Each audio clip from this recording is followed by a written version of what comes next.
സുനിത അരവിന്ദൻ ഗുരുവായൂർ നഗരസഭാ അധ്യക്ഷയാകും. രണ്ടാം തവണ കൗൺസിലിലേക്ക് വിജയിച്ച സുനിതയെ ചെയർപേഴ്സണാക്കാൻ LDF തീരുമാനിച്ചു. ഡിസംബർ 26 രാവിലെ 10:30 ചെയർപേഴ്സൺ തെരഞ്ഞെടുപ്പ്. വാർഡ് 40 കാരയൂരിനെയാണ് സുനിത പ്രതിനിധീകരിക്കുന്നത്. 2015 ഇവർ കാരയൂർ വാർഡിന്റെ കൗൺസിലറായിരുന്നു. CPIM തമ്പുരാൻപടി ലോക്കൽ കമ്മിറ്റി അംഗമാണ് സുനിത.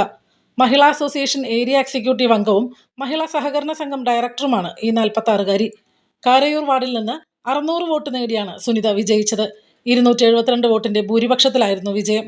2015 നേടിയ 119 വോട്ടിന്റെ ഭൂരിപക്ഷം ഉയർത്തിയായിരുന്നു ഇത്തവണത്തെ സുനിതയുടെ വിജയം. 30 വർഷം പ്രായമായ ഗുരുവായൂർ നഗരസഭയുടെ വികസനം ഇനിയുള്ള നാളുകളിൽ സുനിതയുടെ സാരഥ്യത്തിലാകും.